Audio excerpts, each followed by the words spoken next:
Il me semble qu'on vient de voter sur la convention collective. Comment en sommes-nous arrivés ici? Quand commence la grève? Le processus de négociation peut sembler long, confus et relativement complexe aux yeux de la plupart des enseignants. En réalité, chaque ronde de négociation se présente différemment et il existe de nombreux moyens d'en arriver à une résolution. Chercher à deviner la suite des événements peut donner l'impression de lire un livre dont vous êtes le héros, de la première à la dernière page. Voici un bref survol du processus pour vous aider à comprendre son fonctionnement habituel.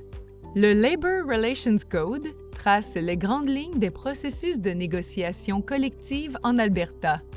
La Public Education Collective Bargaining Act, ou PECBA, définit le processus de négociation des enseignants de manière plus précise. Voici une liste, en termes généraux, de toutes les étapes pouvant faire partie d'une ronde de négociation. Certaines d'entre elles doivent avoir lieu à chaque ronde de négociation, alors que d'autres ne surviennent qu'en cas de besoin.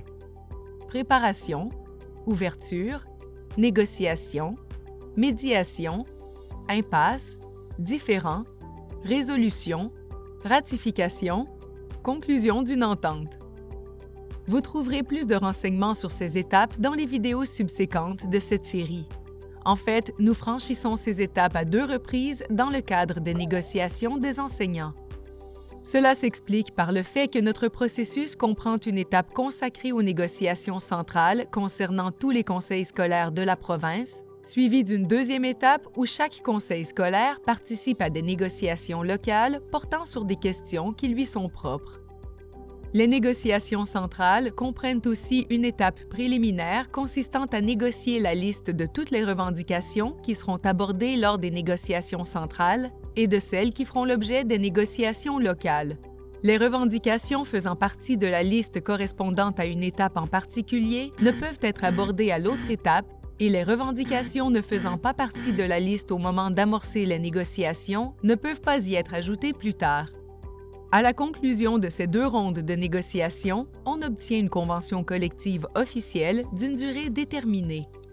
Les négociations reprennent à l'approche de la date d'expiration de la convention.